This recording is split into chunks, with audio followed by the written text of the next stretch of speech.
ট্রেনে একই ঘটনা ঘটেছে, কেউ নাই, ট্রেনে গিজ গিজ লোক করছে বগির ভিতরে, আর তিনজন লোক, মা আর ওই বাচ্চার নানা আর নানি, ছোট্ট 1.5 বছরের সুন্দর ঝকঝকে বাচ্চা। গোটা ট্রেনের বগি অশান্তি বাচ্চার চিৎকারে, এ বলে প্যাম্পাসটা খুলে দাও, কি বলে জামাটা খুলে দাও, বলে পেটে মনে ব্যথা করছে, অনেক ট্রিটমেন্ট হয়েছে, আমরা কিছু জানি না।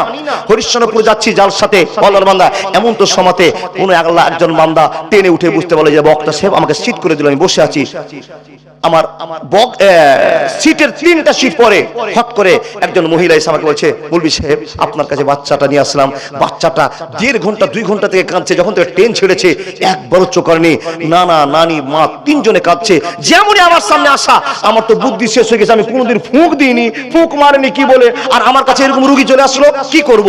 কিন্তু সব লোক তো আমাদেরকে তাড়িয়ে আছে, হিন্দু মুসলমান বৌদ্ধ খ্রিস্টান যা আছে সবাই তো তাকিয়ে আছে, এই মৌলভী সাহেব আর কি ফুঁক জানে যে অতগুলো লোককে ভেদ করে লোকটা নিয়ে আসলো। আমি বললাম দেখেন একটা লজ্জার ব্যাপার আছে, যদি বলে আমি পারি না তাহলে তো বড় অসম্মান, কি বলেন? মেয়েটাকে বললাম বসো আমার সামনে বাচ্চাটাকে নিয়ে। হে বন্ধু, একটা দুয়া বের হয় না, শুধু মাবুদকে বিচার দিয়ে বললাম, হে রব্বুল আলামিন, এই ট্রেনের বগিতে আল্লাহ অনেক মানুষ আছে, অনেক মানুষ আছে, আর সে মানুষগুলোর ভিতরে আমাকে দাড়িওয়ালা মানুষ মনে করেছে, ইমানদার মানুষ মনে করেছে, তাই তো বাচ্চাটা এসে 3 জন রোগীর সঙ্গে 7-8 জন লোক বলছে মৌলভী সাহেব যদি কিছু পারেন তো বলেন, তো এই ট্রেনটাতে বেশি মুসলমানই তো যায়, আমার সিটে অনেক অমুসলিম বসে আছে। বন্ধুরা আমার, নিরুপায় হয়ে গেলাম, নিরুপায় হয়ে গিয়ে কি ফুঁক মারবো?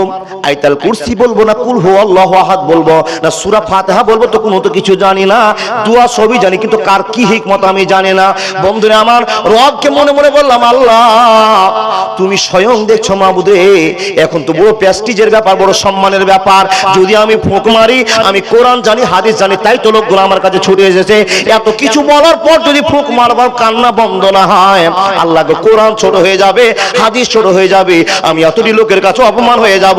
এত বড় মৌলবীর কাছে গেলাম কিন্তু কাজ হলো না, আবার বিশ্বাসের জন্য কসম আল্লাহর বলতে আরম্ভ করেছি, রে আল্লাহর বান্দা কি বলবো কি বলবো কি বলবো? বাচ্চা কেঁদেই যায়, চোখ বন্ধ করে, একবারও চোখটা খুলে না। আমি 3 বার সূরা ফাতিহাকে তেলাওয়াত করলাম, আবার বলছি কসম আল্লাহর, 3 বার করলাম আমি সূরা ফাতিহা, তারপরে 3 বার আয়াতুল কুরসি, 3 বার কুল হুয়াল্লাহু আহাদ, কুল আউযু বিরাব্বিল ফালাক, কুল আউযু বিরাব্বিন নাস, ফুঁক দিতে যায়, ফুঁক দিতেই আছে, ফুঁক দিতে আছে। বন্ধুরে 7 মিনিট 8 মিনিট ধরে ফুঁক দিলাম, বাচ্চার কান্না বন্ধ হলো না। হে বন্ধু, আমি তো বিচলিত হয়ে গেলাম, কান্না যদি বন্ধ না হয় তো সবাই তো আমার দিকেই তাকিয়ে আছে, কান্নাও বন্ধ হয় না। আবার মাবুদকে বললাম, মাবুদ আমার জীবনের যত আমল আছে সব জমা তোমার কাছে করে দিয়ে বলছি, আমার সম্মান, কোরআনের সম্মান তুমি বাঁচাও। কান্না বন্ধ হলো না। শেষবার ফুঁক মেরে দিয়ে বললাম, বোন আমার তো কিছু করার নাই, আমি নিজে লজ্জিত, ছোট মৌলবী, ভাবনা চিন্তা করে বলছি, বন্ধ হয়ে গেল কান্না, বাচ্চাটা ধিমা পড়ে গেল। মেয়েটাকে বললাম গিয়ে করে ঠান্ডা মাথায় হাওয়াতে বসগত, চলে গেল।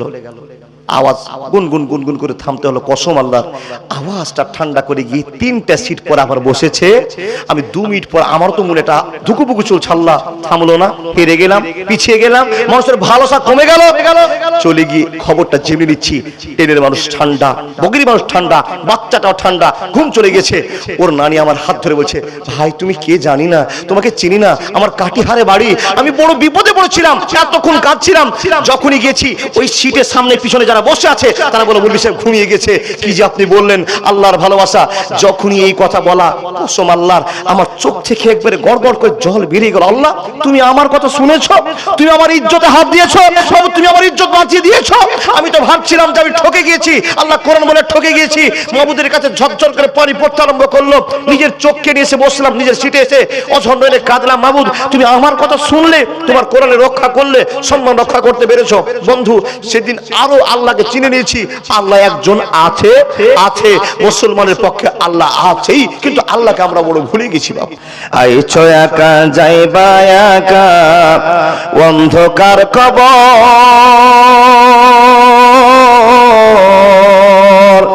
একদিন তোমায় দিতে হবে দেহেরি খবর, মানুষ দেহেরি খবর। আইছো একা যাইবা একা অন্ধকার কবর, একদিন তোমায় দিতে হবে বডিরই খবর মানুষ, বডিরই খবর। এই পৃথিবী দেখতে সুন্দর, সবই সাদের ঘর। আছো একা যাইবা একা, কিসের অহংকার শোনাও, কিসের অহংকার। আরে দুঃখ যদি হইতো বিক্রি, হইতাম আমি ধনী। আমার কাছে আছে শুধু দুঃখেরই খনি মানুষ, দুঃখেরই খনি। দুঃখ যদি হইতো বিক্রি, হইতাম আমি ধনী। আমার কাছে আছে শুধু দুঃখেরই খনি, বলো দুঃখেরই খনি। এই পৃথিবী দেখতে সুন্দর, সবই মায়ার ঘর। আইছো একা যাইবা একা, কিসের অহংকার সোনা, কিসের অহংকার, কিসের অহংকার মানুষ, কিসের অহংকার। লিল্লাহি তাকবীর। আওয়াজটা জোরে করে বলুন তো, লিল্লাহি তাকবীর। মুখ থেকে সবাই বলেছেন তো ইনশাআল্লাহ? ইনশাআল্লাহ। চলমান সভার যোগ্যতম সভাপতি মহাশয় উপস্থিত, অগণন আলেমবৃন্দ, সম্মুখে বসে থাকা প্রবীণ নাগরিকগণ, সম্মুখে বসে থাকা অত্র এলাকার সুপ্রিয় শ্রোতা মণ্ডলী, ভাই ও বাবারা, পর্দার আড়ালে বসে থাকা ভদ্রতার সাথে জিন্দেগি কাটা অত্র এলাকার শিক্ষিতা মা ও বোনেরা, লাখো কোটি শুকরিয়া সে আল্লাহ, যে আল্লাহ এক বছরের প্রথমে তাবলীগী সভায় যোগদান করার পরে এতগুলো মুসল্লিকে নিয়ে ইমানের সাথে কিছু আলোচনা করিয়ে সন্ধ্যা থেকে নিয়ে এখন পর্যন্ত টাইমকে অতিবাহিত করেছেন, সে রবের শুকরিয়া সকলে বলুন আলহামদুলিল্লাহ।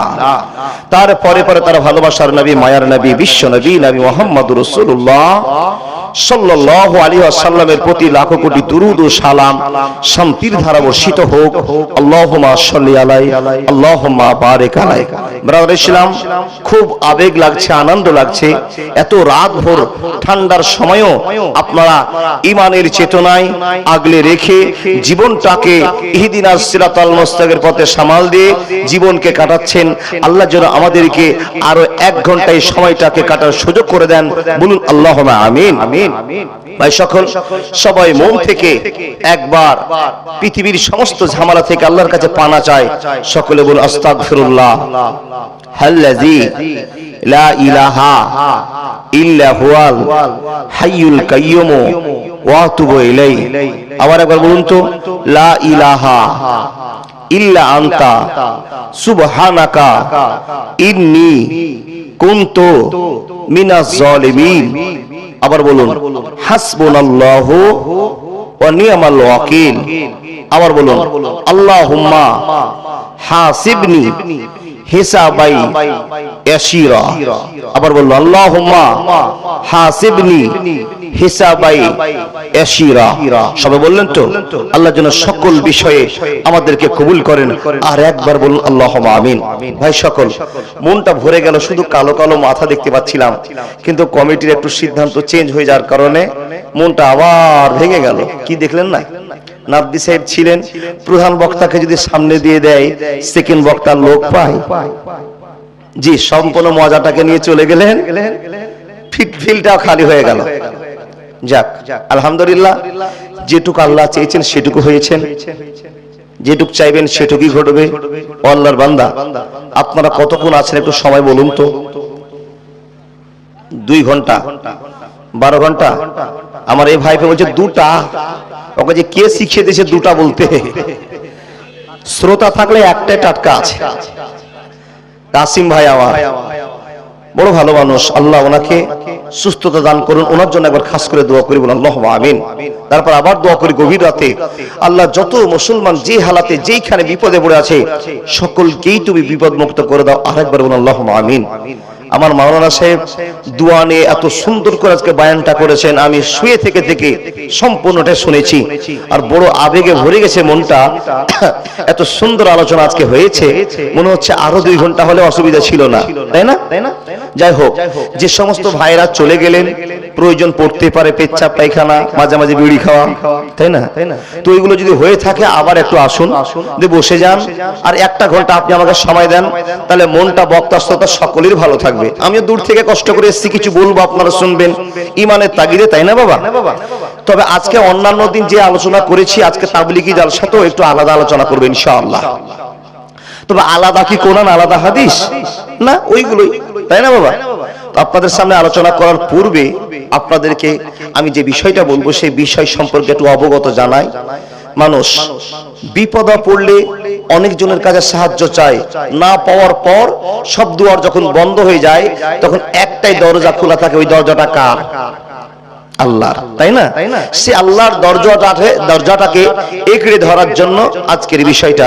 যতটি মানুষ আজকে বসে আমার জালসা শুনবেন সবাইকে স্পেশাল কবিরাজ বানাবো ইনশাআল্লাহ।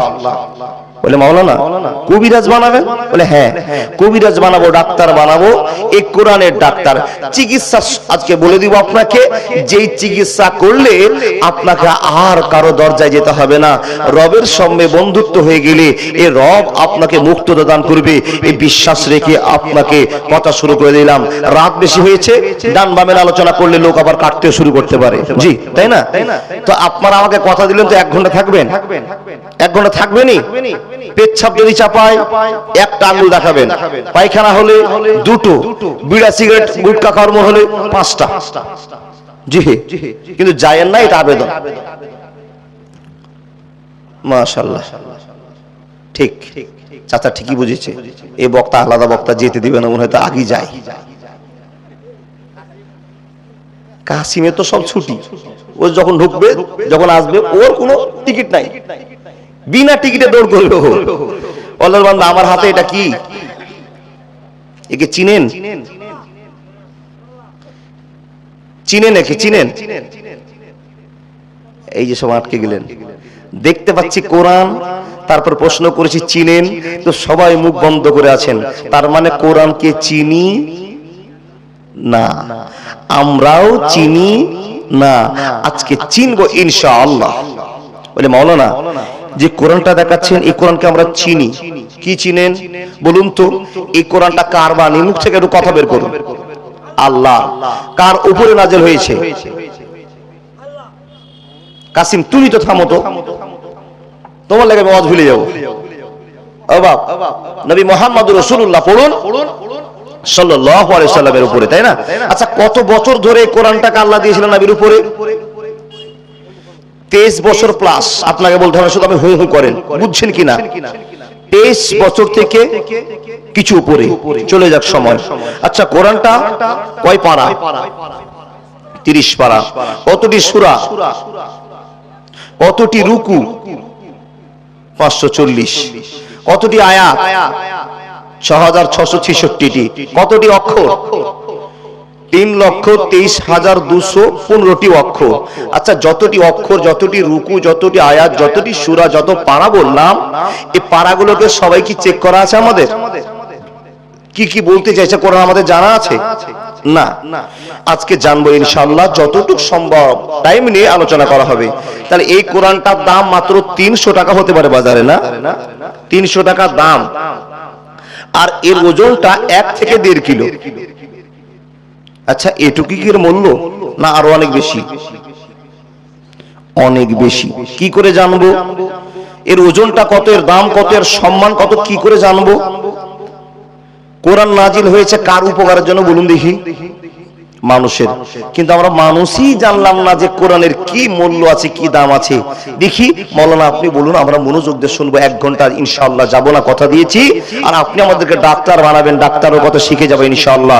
তো বলুন দেখি কোরআনে কি আছে। তো আল্লাহ আপনাকে শোনাতে আরম্ভ করেছি।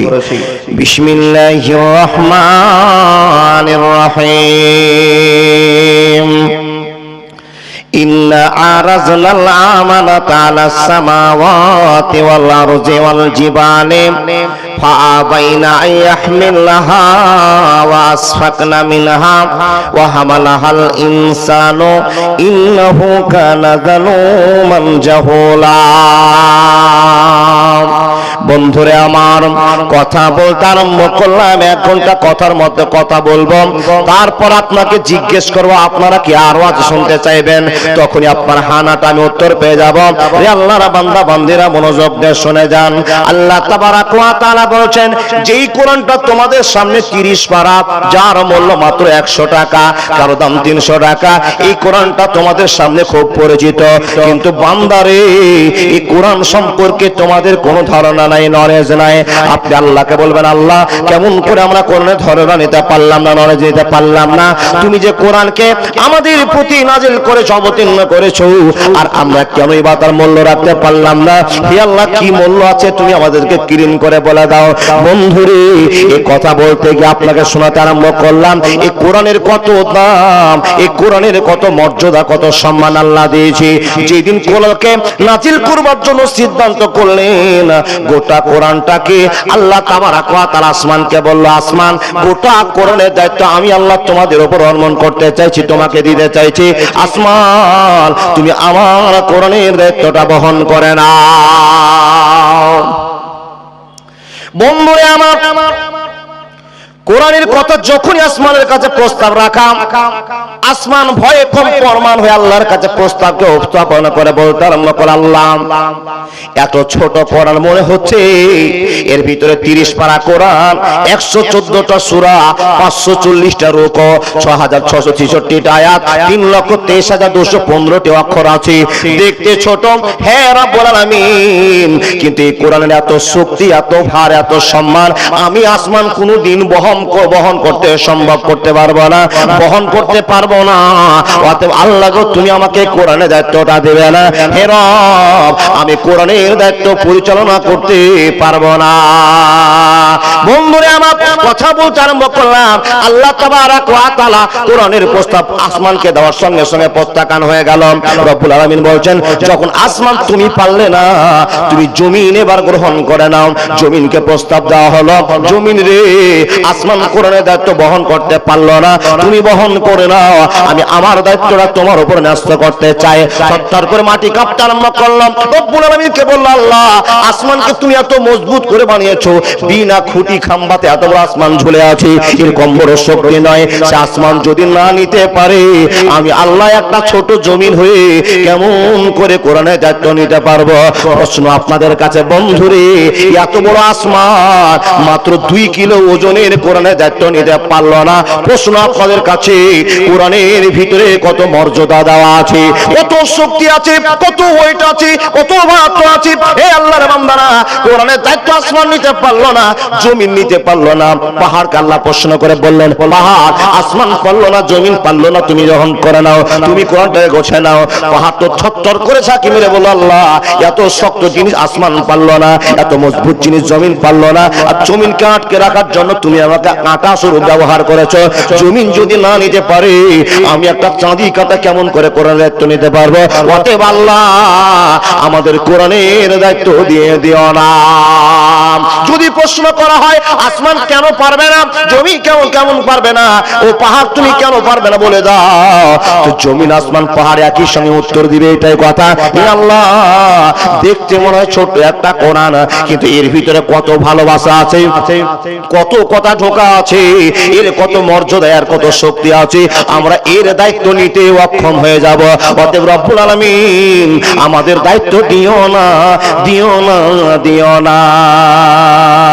মন কাঁদে গো ও নবীজি হাদিসে তোমার কথা শোনে মন কাঁদে গো ও নবীজি হাদিসে তোমার কথা শোনে নবীজিকে ভালোবেসে পেয়েছি আঘাত এর প্রতিদান পাবে আখেরাত পাবে আখেরাত পাবে আখেরাত মন কাঁদে গো ও নবীজি হাদিসে তোমার কথা শোনে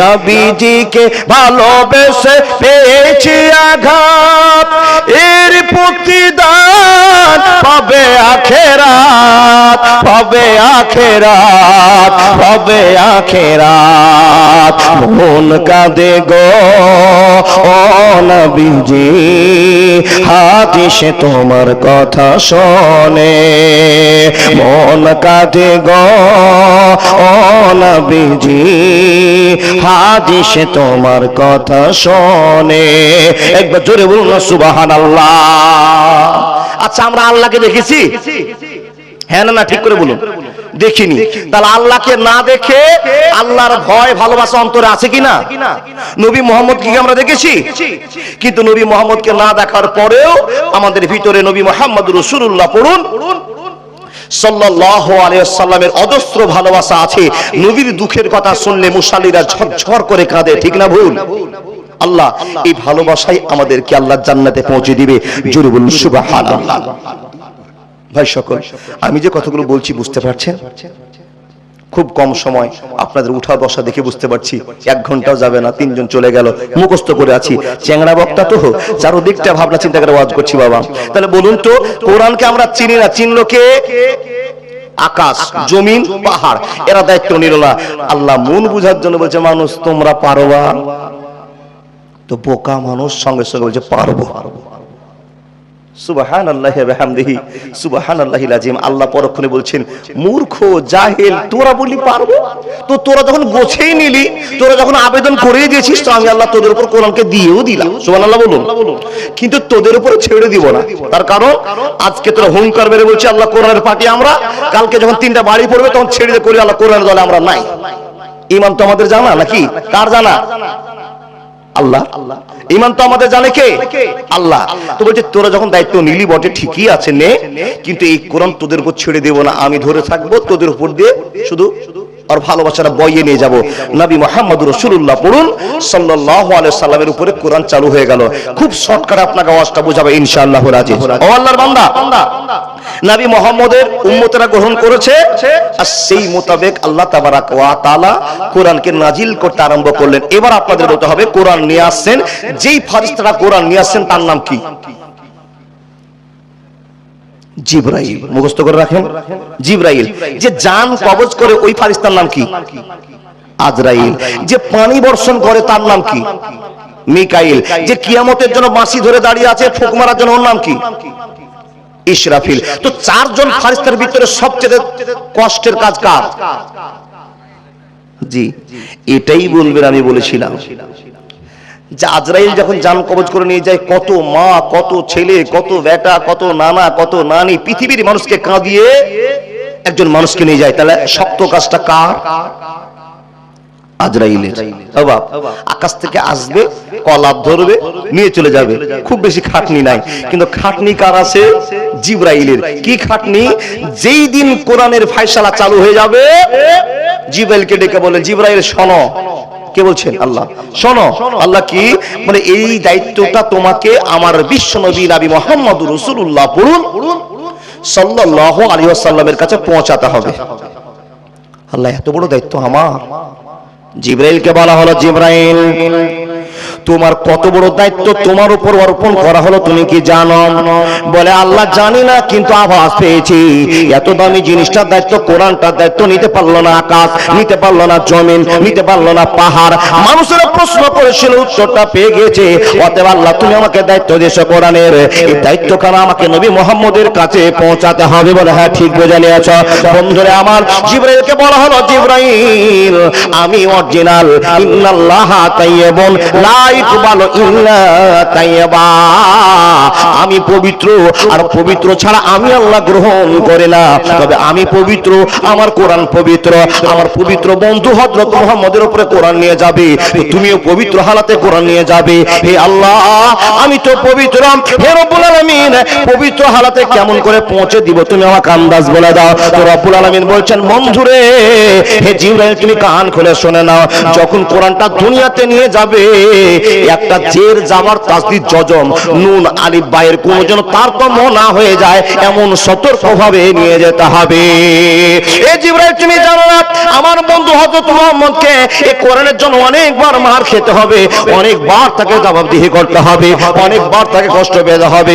কিন্তু আমি চ্যালেঞ্জ দিয়েছি গোটা পৃথিবীকে, হে জিবরাইল আমি মানুষকে খবর দিয়ে বলে দিয়েছি, জালেকাল কিতাবুল লা রাইবা ফিহি, এই কোরআনের ভিতরে কোনো সন্দেহ থাকবে না, একটা জের যাওয়ার পর্যন্ত হিলবে না।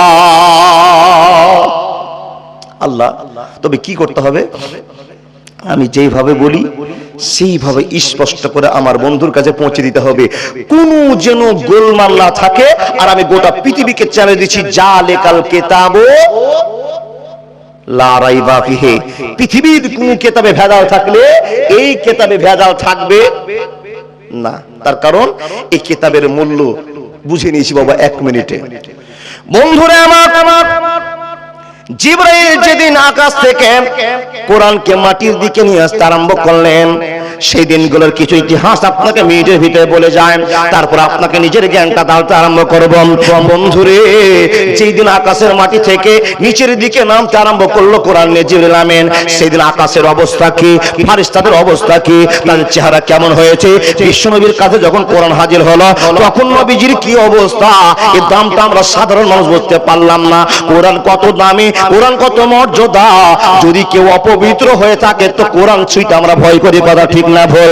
কেউ যদি আমরা অপবিত্র হালাল হয়ে থাকি, 1000 বার যদি কেউ আদেশ করে কোরআনটাকে তুলে নাও তো আমরা হাতে করে না। তার কারণ হলো আমরা জানি কোরআনের বড় মর্যাদা আছে, কোরআনের বড় দাম আছে। যেদিন আমার মা বোনদের মিনিস চালু থাকবে, সেই দিন যদি আমার মা বোন দিদিদেরকে বলা হয় কোরআনটাকে এক জায়গা থেকে আরেক জায়গায় নিয়ে রেখে দাও, তো 1000 বার চেষ্টা করার পরও সাহস করে হাত দিতে পারবে না। কিন্তু এখানে সমস্যা নাই, কোরআনের গিলাপটা ধরে চাললে কোনো অসুবিধা হবে না।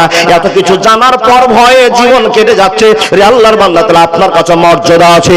বন্ধুরা আমার, যেদিন আকাশ থেকে আল্লাহ তাবারাক ওয়া তাআলার ভালোবাসা আস্তে আস্তে আস্তে আস্তে আস্তে আস্তে আস্তে শুরু করেছে, 30 বছর ধরে কোরআন আসছে, আকাশের মাটি কত সতর্ক হয়ে গেল।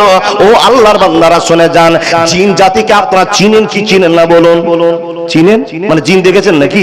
তো মাথা ঝুঁকাচ্ছেন। জি, জিন দেখেননি, খবর শুনেছেন।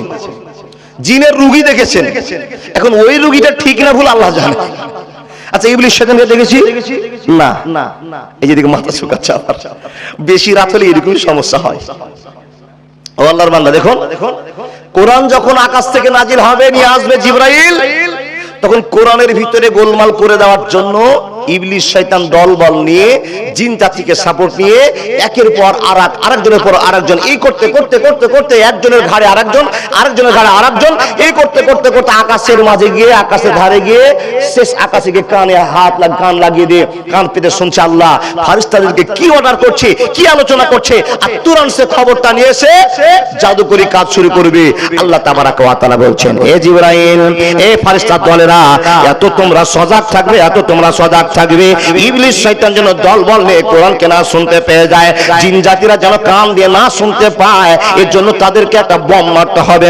কেমন বম মারবো আল্লাহ বলে, তারা যখন যখন একের পর এক পা দিয়ে কোরআনকে শোনার জন্য আকাশে কান লাগাতে আসবে, ফারিস্তারা রে দেরি করবে না, তোমরা বম ছুটতে আরম্ভ করবে, গোলা বড় ছুটতে আরম্ভ করবে, আঘাত করতে আরম্ভ করবে, ওই জিন জাতিকে ইবলিস শয়তানের দলকে শেষ করে দিতে হবে।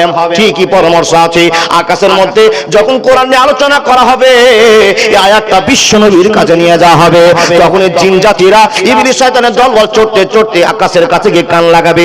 যখনই কান লাগিয়েছে, হাজার হাজার ফারিস্তারা আল্লাহর আদেশ মতো আগুনের গোলাকে নিয়ে, আগুনের টুকরোকে নিয়ে ইবলিসের দলকে আঘাত করতে আরম্ভ করেছে, জিন জাতিকে আঘাত করতে আরম্ভ করেছে। কারো ডানা ভাঙলো, কারো হাত পুড়লো, কারো পা ভেঙে গেল, ঝকঝক করে আকাশ থেকে গড়ে পড়ে গেল।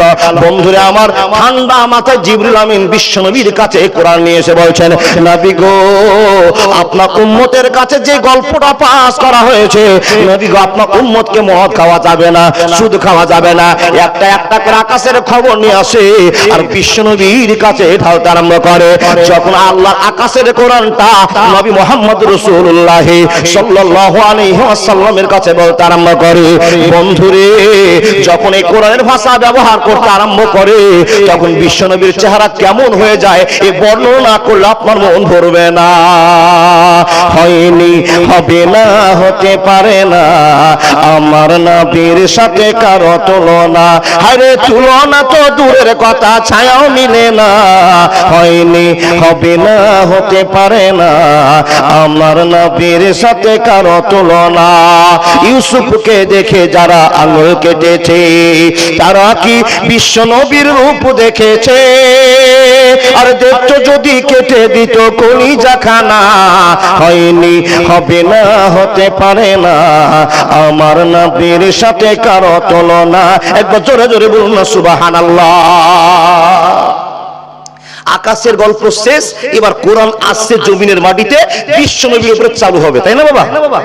একদিনের একটা গল্প শুনি। আপনারা এখন বসে আছেন, তো হতে পারে একজনের কাঁচা আর একজনের কাঁচার উপরে উঠে আছে, বড় হয়ে যদি বসেন।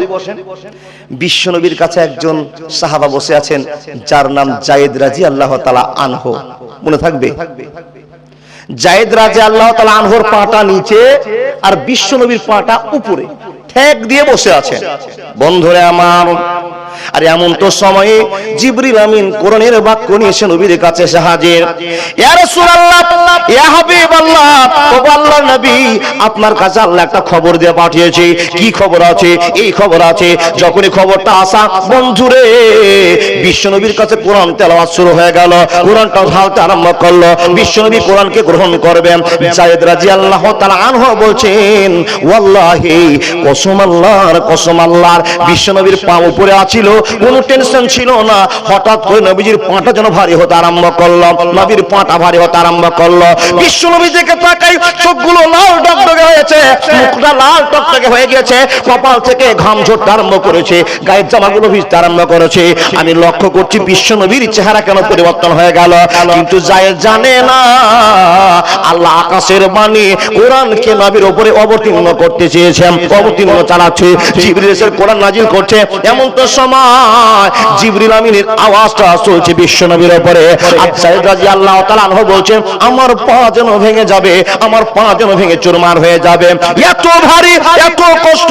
মনে মনে তাকিয়ে চিন্তা করলাম, আল্লাহ, নবীজির পা তো কোনোদিন এত ভারী হয় না, আমি নবীকে অনেক সেবা দিয়েছি, কিন্তু আজকে যে ভারীটা অনুভব করলাম, নিশ্চয়ই কোনো কারণ হয়েছে। 5 মিনিট চলে গেল, 7 মিনিট চলে গেল, 10 মিনিট চলে গেল। আরে আল্লাহর বান্দা বান্দিরা, কিছুক্ষণের মধ্যে আবার নবীজির পা হালকা হয়ে গেল। একবার জোরে বলুন লিল্লাহি তাকবীর। জায়েদ রাদিয়াল্লাহু তাআলা আনহু নবী মুহাম্মদকে জিজ্ঞেস করে বলছেন, ইয়া রাসূলুল্লাহ, ও আল্লাহর নবী, এখনই আপনার পায়ের নিচে আমার পাটা ছিল গো নবী, এত ভারী হয়ে গেল, এত ভারী হয়ে গেল। আপনাকে হাদিসের মাফহুমটা বুঝাচ্ছি, ইতিহাসটা বুঝাচ্ছি। রে আল্লাহর বান্দা, বক্তা তো তাদেরকে বলা হয় যে আপনার কাছে খুলে খুলে হাদিসটাকে বয়ান করে বুঝিয়ে দিবে, শুধু মানে করে দিলে সাকসেস হবে না। তাই উদু ইলা রাব্বিকা বিল হিকমাতে ওয়া মাউইজাতিল হাসানা কেটে কেটে বুঝাতে আরম্ভ করলাম। নবীজিকে বলা হলো, নবী গো, এত পা ভারী হয়ে গেল তার কারণটা আপনি বলে দেন। বলে জায়েদ শোনে নাও, কথা বলতে বলতে জিবরিল আমিন হঠাৎ করে হাজির হয়ে আমার উপরে কোরআন চালু করেছে, কোরআন বাণী আরম্ভ করেছে। এ জায়েদ, যখন কোরআন নাজিল করা হয় তখন আমার জন্য মোটামুটি ভারী হয়ে যায়, আমার জীবনটার জন্য হ্যাস্ত হয়ে যায়, চোখগুলো লাল হয়ে যায়। এত প্রেসার, এত প্রেসার, এত প্রেসার, এই প্রেসারের জন্য আমার কপাল দিয়ে ঘাম ঝরতে ঝরতে জামা কাপড় ভিজে যায়। কোরআনকে দেখতে লাগছে ছোট, কিন্তু এই কোরআনের ভিতরে আছে কি, আল্লাহ দিয়েছেন কি, আজকে আপনাকে বুঝাবো। কি পেয়েছেন আর কত দামি জিনিস পেয়েছেন, আজও কোরআনকে চিনতে পারলে আগে চিনুন। এই কথাটা জায়েদের কাছে শুনলাম তো বিশ্বাস মোটামুটি হলো, আবার হলোও না। কাকে জিজ্ঞেস করব যে ও মা, কোরআনের কত মর্যাদা কি করে বুঝবো? মা আয়েশাকে জিজ্ঞেস করি, মা আয়েশা কি বলেন? বন্ধুরে আমার, মায়েশাকে জিজ্ঞেস করা হলো, মা নবীজির কাছে যখন কোরআন নিয়ে আসতেন জিবরাইল, তখন নবীজির ব্যবস্থাপনা কি থাকতো, নবীজির চেহারার কি পরিবর্তন পেয়েছেন? মায়েশা রাদিয়াল্লাহু তাআলা আনহা বলছেন, নবীজির শেষ সময় যে চেহারার আকার হয়েছে আমি নিজের চোখে তা দেখেছি। ও মায়েশা, কি হয়েছে একটু বলে দিন, কেমন ভাব আপনি দেখেছেন বলে দিন। তো একই কথা বলছেন, নবীজির চোখগুলো লাল টকটকে হয়ে যাবে, এত জন হিট চলছে, এত জন তাপ চলছে, এত জন ক্ষমতা কে প্রয়োগ করছে। পুষ মাসের সমাতে ডিসেম্বর মাসে বিশ্বনবীর গায়ের জামা পর্যন্ত ভিজে গেছে। ভাই বাবা, যে কোরআনকে তো সহজভাবে চিনেছি, এই কোরআনের ক্ষমতা কি, এই কোরআনের শক্তি কি আমরা জানি না, কিন্তু প্রয়োগ এখন শুনতে পাচ্ছি, বুঝতে পারছি এর শক্তি কতটা আল্লাহ দিয়েছেন, কি প্রয়োগ করেছেন আর কত কষ্টটা অনুভব করেছেন, সে কথা আপনাকে বুঝছি। আবার বলুন, আমার কথা সম্পূর্ণ বুঝতে পারছেন? জি, যদি বুঝে থাকেন এবার আপনাকে বলবো কোরআনে কি পেয়েছেন, কি আছে যার জন্য এত শক্তি, এত হিট, কি পেয়েছেন এবার আপনাকে দিতে আরম্ভ করলাম। এখানে যতগুলো মানুষ আছে, কোন মানুষকে হাত দেখে বলতে পারবেন আমার দেহে কোনো অসুখ নাই? আছেন কেউ? একটা না একটা বিপদ আপনাকে ধরেই আছে, কথা ঠিক না ভুল? বন্ধু, যদি ধরে থাকে এই অসুখটা সারাবার জন্য কার কাছে যাবেন? আমাদের চিন্তা ভাবনা নাই, সোজা চিন্তা ভাবনা একটা জায়গাতে টাকা থাকলেই যত বড় অসুখ হোক না কেন ডাক্তার ভালো করবেই, কিন্তু যেই চিকিৎসার ওষুধ নাই তার নাম হলো মরণ। কি বলেন? এখন কোন অসুখ হলে কোন জায়গাতে আরোগ্য আছে, সেখানে গিয়ে আপনি ভালো হবেন। দেখেন, আশা আছে রব আমাকে ভালো করবে, কিন্তু ওষুধও খাচ্ছেন, ভরসা কার আছে? আল্লাহ। সে ভরসার আগে ছোট্ট একটা জিনিসের উপর ভরসা করতে হবে। সেই জিনিসটা কি সবাই বলুন তো? বিসমিল্লাহির রহমানির রহিম, আলহামদুলিল্লাহি রাব্বিল আলামিন, আর রহমানির রহিম, মালিকি ইয়াউমিদ্দিন, ইয়াকা না'বুদু ওয়া ইয়াকা নাস্তাইন। বন্ধুরে আমার, আল্লাহ তাবারাক ওয়া তাআলা বলেন, হে মানুষের দল, আমি আল্লাহ তোমাদেরকে ভালোবাসি মুসলমান বানালাম, আমি আল্লাহ ভালোবেসে তোমাকে দুনিয়াতে সংশোধন করার খবরটা দিলাম, আমি আল্লাহ ভালোবাসা দেখার পর তোমাদের কাছে নবীকে পাঠালাম। এই মানুষের দল, আমি তোমাদের কাছে কষ্টের বিনিময়ে আমি কোরআনকে পাঠালাম, তোমাকে বড্ড ভালোবাসি তার কারণে। কিন্তু বান্দারে, আমার ভালোবাসাকে হারিয়ে দিলি, আর যাকে তুই ভালোবাসার কথা ছিল তাকে আপনজন ভাবলে, কিন্তু একবারও বুঝতে পারলি না যাকে তুই আপন আপন বলে চিৎকার করছিস এরা তোর আপনজন নয়, আর যাকে তুই আপনজন ভেবেছিস সে তোর কোনোদিন আপন নয়, যাকে আজকে পর করেছিস সে তোর আপন। কবিতার মাধ্যম দিয়ে আল্লাহ রাব্বুল আলামিন জানাচ্ছে, আপন মানুষ চিনা বড় দায় রে, আপন মানুষ বোঝা বড় দায়, চাইলে তারে যায় না বলা, বুকের ভিতর কষ্টের মেলা, আপন মানুষ সবচেয়ে বেশি আপনকে কাঁদায়, আপনকে কাঁদায়, আপন মানুষ চিনা বড় দায় রে, আপন মানুষ বোঝা বড় দায়। বাবুই পাখি ঘর বাঁধিলে হয় না ঘরে ঠায়, ঝড় বাদলে কাটায় রে সে ঘরের দরজায়, পারে না সে ছাড়তে মায়া, ছাড়ে না ঠিকানা, আমি হলাম পথের পথিক, সবই আমার জানা। আপন মানুষ সব জায়গাতে আপনকে কাঁদায়, আপনকে কাঁদায়, আপন মানুষ চিনা বড় দায় রে, আপন মানুষ বোঝা বড় দায়। কে আপন কে পর দুনিয়াতে আঘাত পেয়েছে না বাপ? যাকে আপন বেশি ভাববেন তার কাছে বেশি কষ্ট পাবেন। তাই তো আল্লাহ আপনাকে আপন ভেবে পৃথিবীর সম্পূর্ণ সাথ দিয়েছে, আর আপনাকে আপনিই বেশি কষ্ট দিচ্ছেন। আল্লাহ বলছেন বান্দা ডান বাম সামনে পিছন যেখানেই যাবে সুম্মা ইলাইহি তুরজাউন, আমার কাছে ঘুরে ফিরে আসতেই হবে। আর যখন তুমি আসতেই হবে মনে করে নিয়েছো, আর একটা খবর শুনে নাও, ইন্না ইলাইনা ইয়াবাহুম সুম্মা ইন্না আলাইনা হিসাবাহুম। তাহলে কোনো অপশন নেই। কোরআনের ভিতরে আছে কি? একটু ট্রিটমেন্ট শুরু হবে, বলতে শুরু করলাম। সবার কাছে আবার আমার একটা আবেদন, নামাজ কে কে পড়েন একটু হাত দেখান। আলহামদুলিল্লাহ আলহামদুলিল্লাহ, মনটা বড় ভরে গেল গো বাপ। 100টার ভিতরে 90টায় হাত তুলেছেন, মানে 10টা এখনো বাদ আছে। এই 10টা লোক নামাজ যে শুরু করেনি কেন তা জানি না, ওকে কি আটকে রেখেছে এটা বুঝতে পারি না। আল্লাহর বান্দা, তাহলে সকলেই এখানে যতই মানুষ আছে আর একবার মহব্বতের সাথে হাত দেখা বলুন তো, ফাতিহা সূরা কে কে জানেন? তুমি জানবে না তো জানবে কে? নামার হাত, হাতটা দুবার দেখালেন না, দুইবার। এই জিনিসগুলো সব সাক্ষী। যেদিন মুখে আপনার ক্লোজ করে দেওয়া হবে সেই দিন আপনার হাত সাক্ষী দিয়ে বলবে আমি হাত তুলেছিলাম একটা মাহফিলে। সেই দিনটা, তারিখটা, সময়টা নির্ধারণ করা থাকবে। জীবনের পরিচয় উল্টে যাবে ইনশাআল্লাহ। তৃতীয় নম্বরে হাত তুলে বলুন সূরা ফাতিহার মানে সবাই জানি। হাত দেখা খুব হিসাব করে এখন শুনবো, কিন্তু কে কে সূরা ফাতিহার মানে জানেন? জি, হাত তুলেছিল বটে, কিন্তু হাত পড়ে গেল বটে। তার মানে সূরা ফাতিহা পড়েছি প্রত্যেক ওয়াক্তে গিয়ে 4 রাকাত 6 রাকাত 10 রাকাত যা নামাজ পড়েছি সব জায়গাতে সূরা ফাতিহাকে লাগিয়েছি। আর ফাতিহা ছাড়া নামাজও হবে না। জানাজার নামাজে তাও ফাতিহা না বাবা, ঈদের নামাজ পড়তে যাব তাও ফাতিহা। ও বাবা, কোন কোন মানুষকে যদি জিজ্ঞেস করি ভাই ফাতিহা সূরা জানো, বলে শুধু ফাতিহা কেন, আরো অনেক অনেক দোয়া জানি। তো দুটো দোয়া জানি। তো কি দোয়া জানো? বলে ফাতিহা জানি, আলহামদুলিল্লাহি রাব্বিল আলামিনও জানি। জি, এখনো ওরকম কাসিম এখনো আছে যে ফাতিহাও জানে আর আলহামদুলিল্লাহি রাব্বিল আলামিনও জানে। আচ্ছা, এটা একটা সূরা না দুটা? এই তো জানি যে কাসিমই জানে এই কথা। জি, ও আল্লাহর বান্দা, এটা একটা সূরা আমরা জানি, কিন্তু এখনো কিছু নাদান আছে যারাকে জিজ্ঞেস যদি করা হয় ভাই ফাতিহা সূরা জানো, বলে হ্যাঁ। বলো তো আলহামদুলিল্লাহি রাব্বিল আলামিন আর রহমানির রহিম। আর কি সূরা জানো? বলে আলহামদুলিল্লাহি রাব্বিল আলামিন সূরাটা জানি। বলো তো, বলে পারে না। তাহলে বুঝে নিতে হবে এটা কিছুই বুঝে না, কোন রকম জামাই দেখার জন্য কৌশল পার করেছে। শ্বশুর বাড়ি থেকে দেখতে আসবে, এই কাজটা পার করার জন্য ফাতিহা সূরাটা কোন রকম মুখস্থ করেছে যে ফাতিহা বলবে তো আলহামদুলিল্লাহ বলতে শুরু করতে হবে। কিন্তু ফাতিহা কোনটা আর আলহামদুলিল্লাহি রাব্বিল আলামিন কোনটা এটাই বুঝতে পারেনি।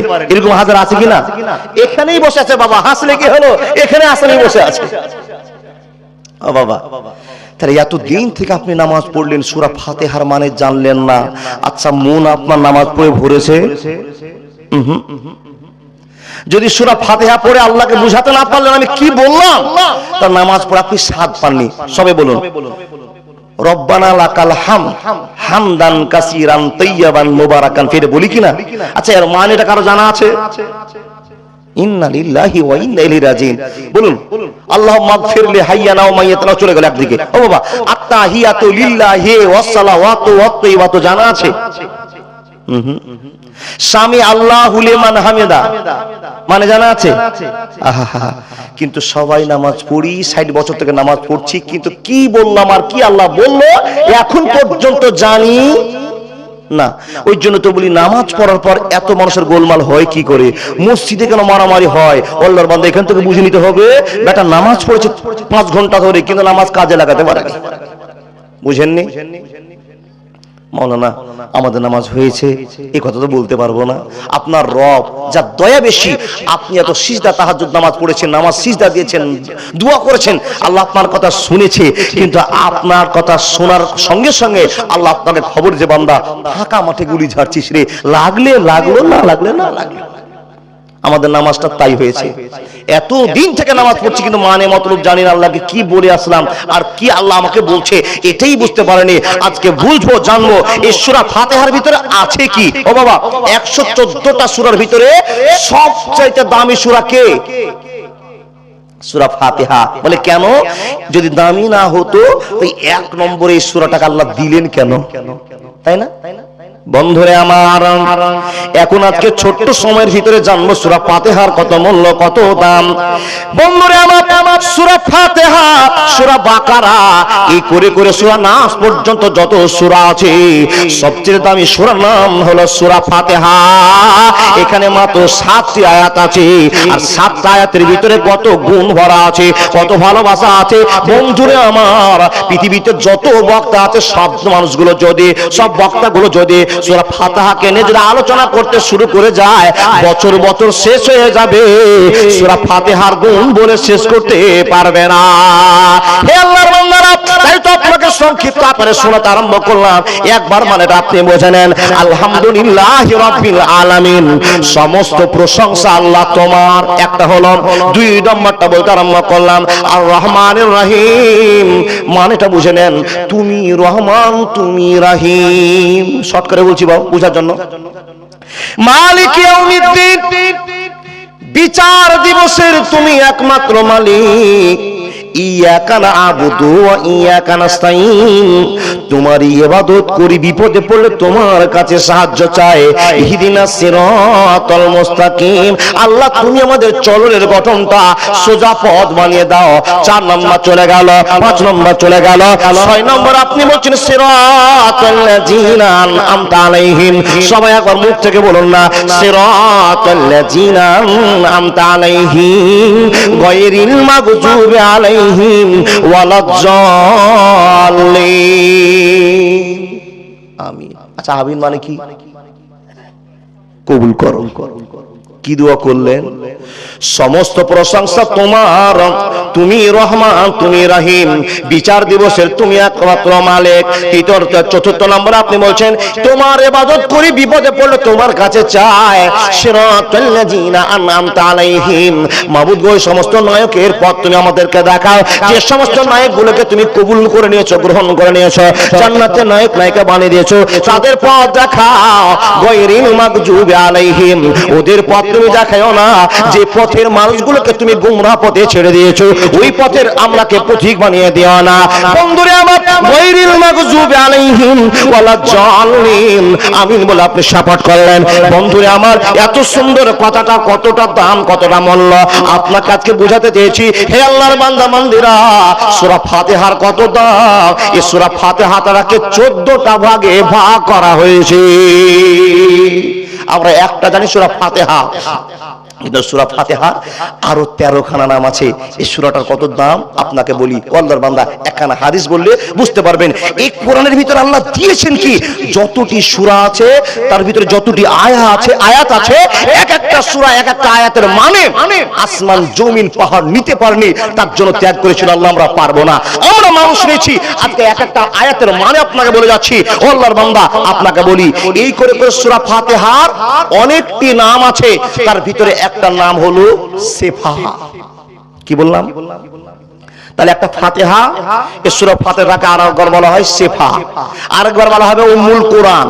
আচ্ছা, উম্মুল কোরআন মানে কেউ কারো কি জানা আছে? বলেন না। উম্মুল মানে মা, আর কোরআন মানে তো কোরআন, তাহলে কোরআনের মা কাকে বলা হয়? সূরা ফাতিহাকে। মাওলানা, সূরা ফাতিহাটার এত দাম, একটু বলুন, আলোচনা করি। এবার হাদিসের দিকে আসেন। ও আল্লাহর বান্দা, আল্লাহ এর মর্যাদা কত দিয়েছেন, যেটা বলেছিল আকাশ জমিন পাহাড়, কিন্তু আমরা মানুষ আজও পর্যন্ত বুঝতে পারিনি, কিন্তু কোরআনের দায়িত্ব নিতে পেরেছি। যারা চলে যাচ্ছেন একবারে ভুল করে দিলেন। এখন হলো ওয়াজ, হাদিসটা শুনুন। নবীজির কয়েকজন সাহাবা, কি গো, তাকান তাকান তাকান তাকান, নবীজির কয়েকজন সাহাবা কোন এক যুদ্ধে কিংবা কোন একটা কাজের প্রয়োজনে যাচ্ছিলেন, দলবদ্ধ হয়ে 5-7 জন সাহাবা। এমন তো সময়তে রাস্তায় চলতে চলতে পেটে ক্ষুধার ভাব, পেটে ভোগ লেগেছে। এমন তো সময়তে কোন গ্রামের কাছে গিয়ে আবেদন করলো, ও গ্রামবাসীরা, আমরা মক্কা থেকে এসেছি, মদিনা থেকে এসেছি, আমরা খুব দুর্দশার মধ্যে আছি, তো আপনারা পারলে আমাদেরকে একটু হেল্প করুন, সাহায্য করুন, আমরা খুবই ক্ষুধায় কাতর হয়ে গেছি। কাকে বললেন বাপ? গ্রামের মানুষকে। বন্ধুরে আমার, কোন গ্রামের মানুষের কাছে প্রস্তাব করা, আর প্রস্তাবটা যখনই করেছে বন্ধু, গ্রামের একটাও লোকেরা তাকে সাহায্য করলো না, তাদেরকে সাহায্য করলো না, সবাই নিজের নিজের মুখ ফিরিয়ে বাড়ির দিকে চলে গেল। এই সাহাবা দলেরা বড় বইমুখ হয়ে গেল, অপমানিত হলো। বন্ধুরে আমার, নিজের টেনশনকে সামনে রেখে, নিজের পেটের ক্ষুধাকে সামনে রেখে চলতে আরম্ভ করলো। মানুষ রে, চলতে চলতে চলতে চলতে চলতে চলতে কিছু দূরে যেমন গাওয়া, ওইখানে গিয়ে একটা ঘটনা ঘটে গেল। যে ঘটনাটা কোরআন থেকে প্রমাণ, হাদিস থেকে প্রমাণ, আপনাকে বুঝে নিতে হবে। দেখেন দেখেন, এই গ্রামটার নাম কি জি? বাহির খাপ। কয়েকবার এসেছি তারপর ভুলে যাচ্ছি না। বাহির কাপ, খাপ না কাপ? কাপ। জি জি জি। এই গ্রামের লোকের কাছে নবীজির সাহাবারা আবেদন করলো, ভাই আমরা খুব ভুক্তভোগী মানুষ, আপনারা আমাদেরকে একটু সাহায্য করুন কিছু খাবার টাবার দিয়ে। বাহির কাপের মানুষেরা কেউ সাহায্য করলো না, সবাই নিজে নিজে চলে গেল। লোকগুলো কেউ যদি সাহায্য না করে তো দাঁড়িয়ে থাকবে বা নিজের পথ থেকে চলে যেতে লাগলো। হঠাৎ করে একটা ঘটনা ঘটলো, ক্লিয়ার করে আপনাকে ঘটনাটা বোঝাই। এই গ্রামের একজন নেতা আছে, মেম্বার আছে, গ্রামের একটা গোত্রীয় নেতা আছে, খুব দামি লোক। হঠাৎ করে এই লোকটাকে কিছুতে একটা আক্রমণ করেছে, হয় সাপ হোক, কুত্তা হোক, কোন কিছুতে হোক কেটে দিয়েছে। নেতা খুব অসুস্থ, খুব গুরুতর অবস্থা হয়ে গেছে। এমন তো সমাজে কবিরাজ, ডাক্তার, যত রকমের কাজ করা সবাই করেছে, কিন্তু ওই গোত্রীয় নেতার কোন রকমের সুস্থতা দেখতে পায়নি। যখন মানুষ বিপদে পড়ে তখনই তো আল্লাহকে স্মরণ করে। কি বলেন? আপনি এখন ঘুরে আছেন, এক্ষুনি একটা ঘটনা ঘটে যা, যে মুখ থেকে দিনে একটা আল্লাহ আকবার বের হয়নি, ওই মুখ থেকে হাজার বার আল্লাহ আকবার বের হবে। কথা ঠিক না ভুল? তাই তো বলি, দুঃখীর মর্ম দুঃখী জানে, সুখী জানে না। চিরজীবন আমি তোমায় যেন স্মরণ করে, দেখার জন্য চোখ দিয়েছ, শোনার জন্য কান, সবই তোমার দান গো মাওলা, সবই তোমার দান। তোমার দানের নাই রে সীমা, আল কোরআনে প্রমাণ। খাওয়ার জন্য মুখ দিয়েছ, বুঝার জন্য দেন, সবই তোমার দান গো মাওলা, সবই তোমার দান। তোমার দানের নাই রে সীমা, আল কোরআনে প্রমাণ। একবার জোরে বলুন না সুবহানাল্লাহ। বন্ধুরে আমার, আপনাকে বলা হয়েছে, কারণটা বলতে আরম্ভ করেছিলাম, যখন মানুষ বিপদে পড়ে তখনই আল্লাহকে বলে স্মরণ করে। মনে করেন বাবা, আল্লাহকে যদি স্মরণ হয়, আল্লাহর স্মরণটা তখন আবার দুনিয়ার মানুষের উপর নেমে আসে। আল্লাহকে তো হাতে পাবো না, কিন্তু আল্লাহর একজন বন্ধু আছে যার নাম হলো মৌলভী সাহেব। সুবহানাল্লাহ বললেন না?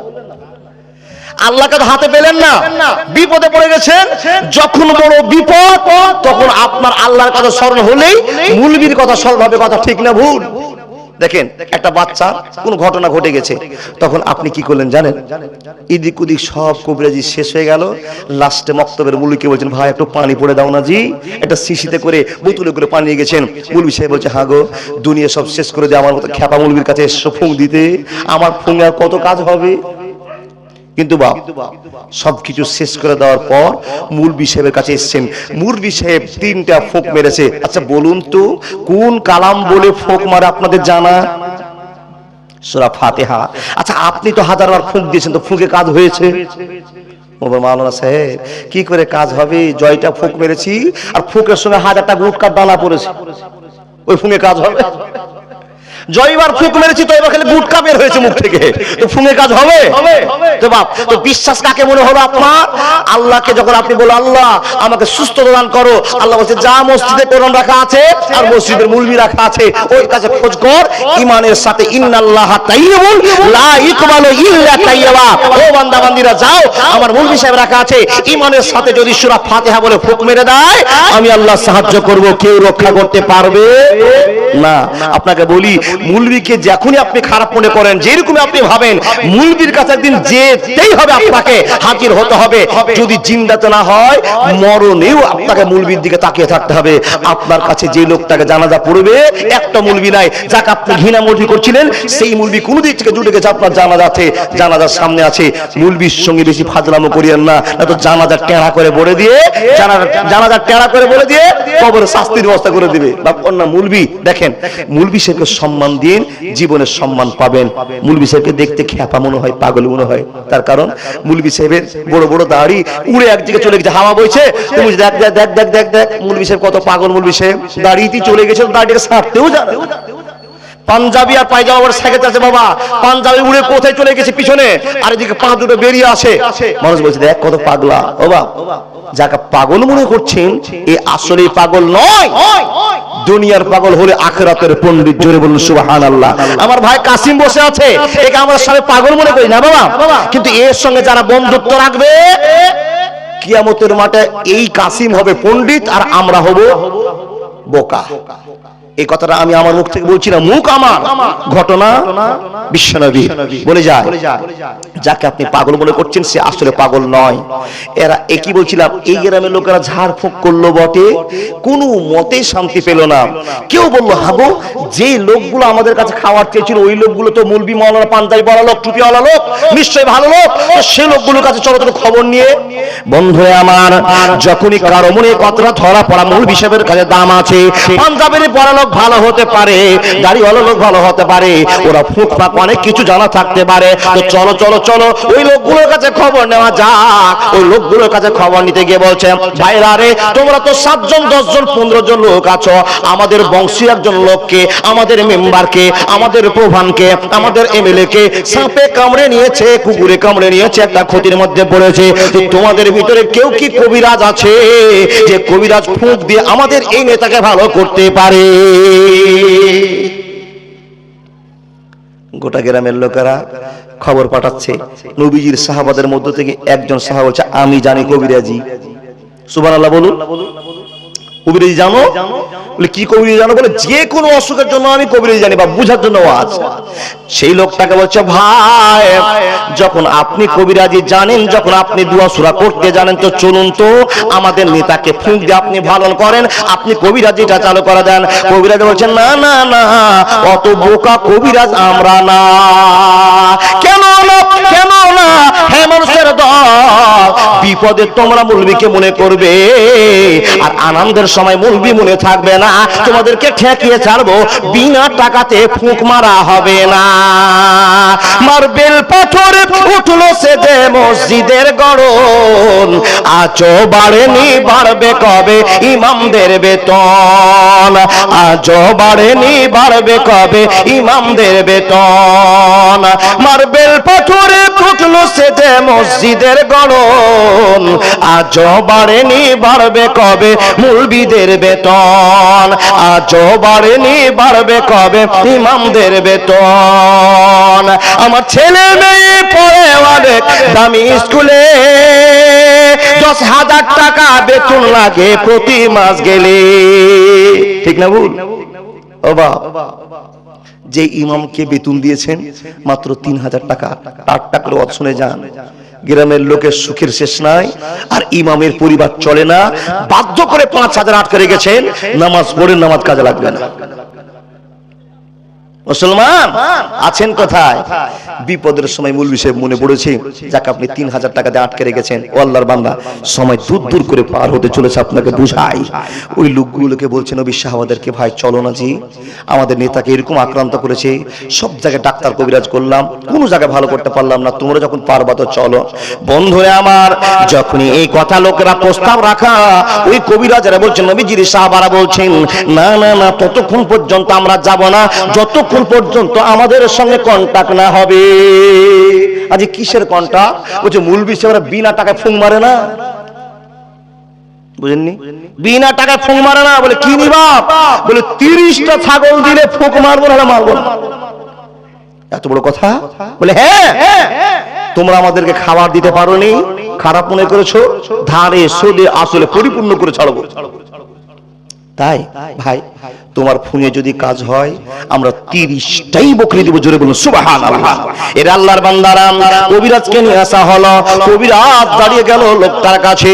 এ আল্লাহর বান্দারা, হে বন্ধু আমার, হে মা বোন আমার, এখন কথাটা শুনতে আরম্ভ করেন। কবিরাজ তো চলে আসলো, কত ভরসা আল্লাহর উপরে ছিল, কত টটুর ভরসা আল্লাহর উপরে ছিল। বন্ধুরে আমার, এমন ভরসা আল্লাহর উপরে রেখেছে, মাবুদ রে, আমরা 7-8 জন লোক আছে, আমরা বিশ্বনবীর সাহাবার পরিচয় দিয়েছি। আর এতগুলো লোকের ভিতরে আমাদের দাম বেড়েছে, মূল্য বেড়েছে, মৌলবীদের সম্মান বেড়েছে। আল্লাহ হাজার হাজার কবিরাজ ফের হয়ে গিয়েছে, হাজার হাজার টাকরা গুড়িয়ে গুজরে গিয়েছে। এই মেম্বারকে ভালো করতে পারেনি, এমএলএ কে ভালো করতে পারেনি। আল্লাহ, আমি তো তোমার ভালোবাসাতে সাপোর্ট রেখে ভালোবাসার কন্ট্যাক্ট করেছি মাবুদ গো, তুমি রক্ষা করবে, তুমি সহ্য করবে মাবুদ রে।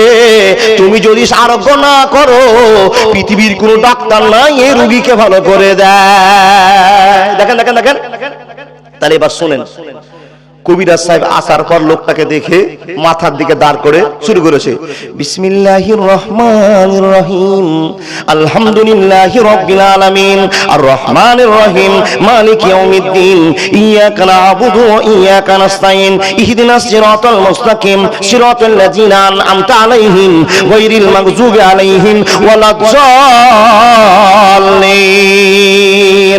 এই কথাটা বলার পর বন্ধুরে, আল্লাহকে বিশ্বাস করে কাকে ফোন দিল? কথা বলুন, রোগীকে। হে আল্লাহর প্রেমিকেরা শুনে যান, কত গুরুত্ব, কত শক্তি, কত ভালোবাসা। যে ভালোবাসা আকাশ চিনেছে, জমিন চিনেছে, পাহাড় চিনেছে। মানুষের উপর কোরআন নাজিল হলো বটে, কিন্তু এতদিন নামাজ পড়লাম, সূরা ফাতিহার মানে জানলাম না যে ফাতিহার ভিতরে কত মূল্য আছে, দাম আছে। আজকে শুনবো, জীবনের পরিবর্তন করবে ইনশাআল্লাহ।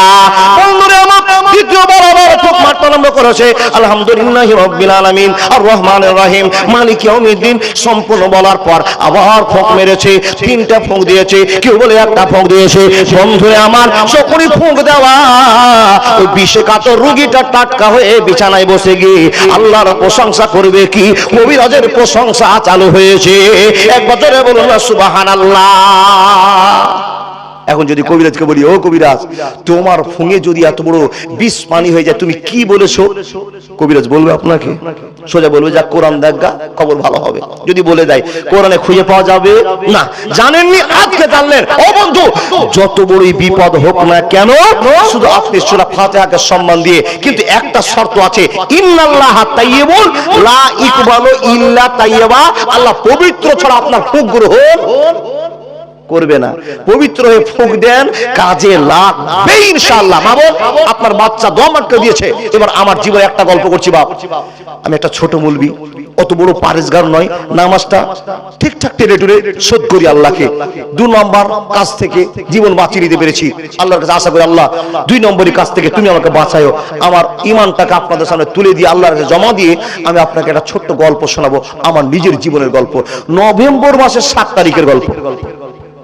চলে যায় না বন্ধু, মালদাতে 2টা 15-তে যে ট্রেনটা ছাড়ে কাটিহার যাওয়ার জন্য, সেই ট্রেনটা মালদা থেকে ছেড়েছে। শামসিতে আমি উঠেছি, আমার ডিব্বাটাতে, আমার বগিটাতে কসম আল্লাহ, বিশ্বাসযোগ্য কথা, হাতে আল্লাহর কোরআন। যদিও কোরআনটা ভুল হয়ে গেল, ওয়াল্লাহি, আবার বলছি কসম আল্লাহ, একটা গাঁজাখড়ি কথা বলছি না, একটা আবেগের সাথে কথা আপনাকে বলছি। সেদিন আমি আরো রবকে চিনেছি। আল্লাহ, তুমি আমার মতো এমদাদুলের কথা শুনেছো? আবেগে মুখটা ভরে গেছে। বলো না কি হয়েছে? ট্রেন স্টার্টের সময় একটা ছোট্ট 1.5 বছরের বাচ্চা কান্না শুরু করেছে। মাঝে মাঝে এরকম ছেলেদের, একটা মেয়েদের, ছোট বাচ্চাদের অসুখ হয় না, কান্না করতে শুরু করলে আর কেউ চুপাতে পারে না। অনেক তেল পানি অনেক কিছু করা হয়, হয় না বাবা?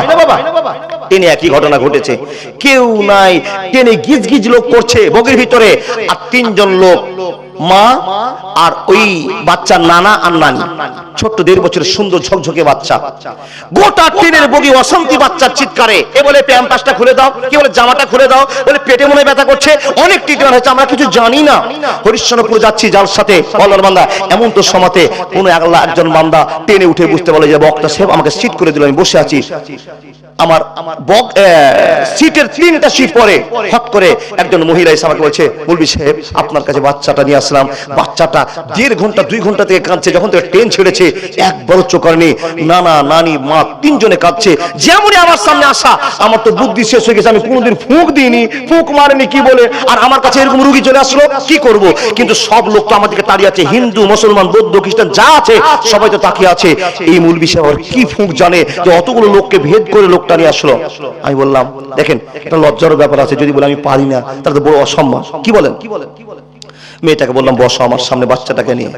হে বন্ধু, একটা দোয়া বের হয় না, শুধু মাবুদকে বিচার দিয়ে বললাম, হে রব্বুল আলামিন, এই ট্রেনের বগিতে আল্লাহ অনেক মানুষ আছে, অনেক মানুষ আছে, আর সে মানুষগুলোর ভিতরে আমাকে দাড়িওয়ালা মানুষ মনে করেছে, ইমানদার মানুষ মনে করেছে, তাই তো বাচ্চাটার এসে 3 জন রোগীর সঙ্গে 7-8 জন লোক বলছে মৌলভী সাহেব যদি কিছু পারেন তো বলেন, তো এই ট্রেনটাতে বেশি মুসলমানই তো যায়, আমার সিটে অনেক অমুসলিম বসে আছে। বন্ধুরা আমার, নিরুপায় হয়ে গেলাম, নিরুপায় হয়ে গিয়ে কি ফুঁক মারবো? আয়াতুল কুরসি বলবো না কুল হুয়াল্লাহু আহাদ বলবো না সূরা ফাতিহা বলবো? তো কোনো তো কিছু জানি না, দোয়া সবই জানি কিন্তু কার কি হিকমত আমি জানি না। বন্ধুরা আমার, রবকে মনে মনে বললাম, আল্লাহ তুমি স্বয়ং দেখছো মাবুদে, এখন তো বড় প্রেস্টিজের ব্যাপার, বড় সম্মানের ব্যাপার, যদি আমি ফুঁক মারি, আমি কোরআন জানি হাদিস জানি, তাই তো লোকগুলো আমার কাছে ছুটে এসেছে, এত কিছু বলার পর যদি ফুঁক মারবার কান্না বন্ধ না হয়, আল্লাহকে কোরআন ছোট হয়ে যাবে, হাদিস ছোট হয়ে যাবে, আমি এতটি লোকের কাছে অপমান হয়ে যাব।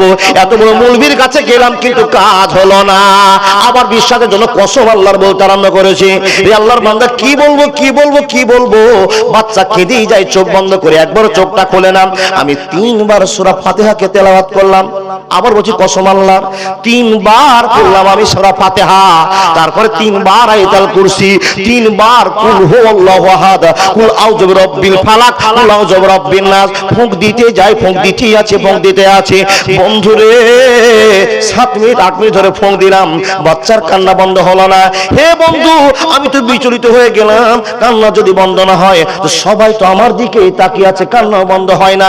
আবার মাবুদকে বললাম, মাবুদ আমার জীবনের যত আমল আছে সব জমা তোমার কাছে করে দে বলছি, আমার সম্মান কোরআনের সম্মান তুমি বাঁচাও। কান্না বন্ধ হলো না। শেষবার ফুঁক মেরে দিয়ে বললাম, বোন আমার তো কিছু করার নাই, আমি নিজে লজ্জিত, ছোট মৌলভী, ভাবনা চিন্তা করে বলছি, বন্ধ হয়ে গেল কান্না, বাচ্চাটা ধিমা পড়ে গেল। মেয়েটাকে বললাম গিয়ে করে ঠান্ডা মাথায় হাওয়াতে বসো, গত চলে গেল। আওয়াজ গুনগুন গুনগুন করে থামতে হলো, কসম আল্লাহ আওয়াজটা ঠান্ডা করে গিয়ে 3টা সিট পর আবার বসেছে। আমি 2 মিনিট পর আমার তো মনেটা ধুকুপুকু চলছে, আল্লাহ থামলো না, হেরে গেলাম, পিছিয়ে গেলাম, মানুষের ভালোবাসা কমে গেল। চলে গিয়ে খবরটা জেনে নিচ্ছি, ট্রেনের মানুষ ঠান্ডা, বগির মানুষ ঠান্ডা, বাচ্চাটাও ঠান্ডা, ঘুম চলে গেছে। ওর নানি আমার হাত ধরে বলছে, ভাই তুমি কে জানি না, তোমাকে চিনি না, আমার কাটিহারে বাড়ি, আমি বড় বিপদে পড়েছিলাম, এতক্ষণ কাঁদছিলাম, যখনই গেছি ওই সিটের সামনে পিছনে যারা বসে আছে তারা বলে মৌলভী সাহেব ঘুমিয়ে গেছে। কি যে আপনি বললেন, আল্লাহর ভালোবাসা। যখনই এই কথা বলা, কসম আল্লাহর, আমার চোখ থেকে একবারে গড়গড় করে জল বেরিয়ে গেল। আল্লাহ তুমি আমার কথা শুনেছো, তুমি আমার ইজ্জতে হাত দিয়েছো, তুমি আমার ইজ্জত বাঁচিয়ে দিয়েছো। আমি তো ভাবছিলাম যে আমি ঠকে গিয়েছি, আল্লাহ কোরআন বলে ঠকে গিয়েছি। মাবুদের কাছে ঝরঝর করে পানি পড়তে আরম্ভ করলো, নিজের চোখকে নিয়ে এসে বসলাম, নিজের সিটে এসে অঝর মেরে কাঁদলাম, মাবুদ তুমি আমার কথা শুনলে, তোমার কোরআনে রক্ষা করলে, সম্মান রক্ষা করতে পেরেছো। বন্ধু সেদিন আরো আল্লাহকে চিনে নিয়েছি, আল্লাহ একজন আছে, আছে মুসলমানের পক্ষে আল্লাহ আছেই, কিন্তু আল্লাহকে আমরা বড় ভুলে গেছি। বিশ্ব নবী এত ভালো মানুষ, কিন্তু তার শত্রুও ছিল, তাই না? লাবিদ বিন আসআম ইহুদি একজন লোক, নবীজির মাথার চুল, দাড়ির চুল, নবীজি যে চিরুনিটা দিয়ে মাথা আঁচড়াআঁচি করতো, সেই চিরুনিটা কিছু বনশি আর কিছু ওই স্টিলের সুই, যেগুলো আমরা চিনি বাবা, মন্ত্র তন্ত্র করে 11টা গিট মেরেছে। কটা? 11টা গিট মারার পরে মন্ত্র যন্ত্র করে নবীর কাছ থেকে বের করে নিয়ে গিয়ে এক নির্জন কুয়াটা নামো জির-1, কি নামটা ভুলে গেলাম গো, জির-1 কুয়ার নিচে গিয়ে এক পাথরের নিচে জাদু করে ভরে রেখেছে। জাদু কিন্তু সত্য, কিন্তু এটাও মনে রাখবেন, যত বড়ই জাদু হোক না কেন, কোরআনের কাছে তার জাদু একবারে অসত্য। জোরে বলুন লিল্লাহি তাকবীর। অন্তর বিশ্বাস হলো? এবার আপনাকে প্রমাণ দিব। যত বড়ই জাদু হোক না কেন, মা বোনদেরকে বলবো, দাদা বোনদেরকে বলবো, কোনি কবিরাজের প্রলোভনে পড়ে তাবিজ হাতে বেঁধে কোনদিন রাস্তায় ঘুরবেন না। ওই তাবিজ আপনার কোনো কাজ করবে না। ইন্নাল্লাহা তাইয়্যিবুন লা ইকবালু ইল্লা তাইয়্যিবা। বিপদ থেকে বাঁচার জন্য বিশ্বনবীর পথ খোলা আছে, আল্লাহর কোরআনের পথ খোলা আছে। খবরদার শিরকে জোর হবেন না। বিশ্বনবীকে জাদু করেছিল, আপনাকে কেউ জাদু করতে পারে। বিশ্বনবীর জাদু কি করে কাটছে, আর সেই জাদু আমাদের কাছে চলে আসছে। নবীর ওষুধটা আমরা ব্যবহার করব ইনশাআল্লাহ। নবীজি কি বুঝতে পারলেন আমাকে জাদু করেছে? নবীজি এটা বোঝার জন্য বলছি, 1000 টাকা নিয়ে আছেন, আয়েশা রাখো তো টাকাটা। জি, টাকাটা রাখতে দিয়েছে। 1 ঘন্টা পর বলছে টাকাটা দাও। নবীজি টাকাটা নিয়ে কোনো জায়গাতে খরচ করেছেন। আবার 5 মিনিট পর বলছে আয়েশা তোমাকে যে টাকাটা রাখতে দিয়েছিলাম টাকাটা দাও তো। মা আয়েশা বলছেন হুজুর কি ব্যাপার, আপনি তো এক্ষুনি আমার কাছ থেকে টাকাটা নিলেন আর খরচ করলেন, আবার আপনি আমার কাছে টাকা চেয়েছেন, আপনার কি মনে নাই? বিশ্বনবী মাথা চুলকায়, টেনশন করেন, কি ব্যাপার যে আমি খালি ভুলে যাচ্ছি, এরকম টেনশন হয় না বা? বিশ্বনবী টেনশন করছেন, কেন আমি ভুলে যাচ্ছি? আমার ভুলে যাওয়াতে অনেক সমস্যা হতে পারে, কিন্তু বাবা প্রমাণ আছে কোরআনের কোনো সমস্যা হয়নি, ইমানেরও কোনো সমস্যা হয়নি। কথা বোঝা যাচ্ছে তো?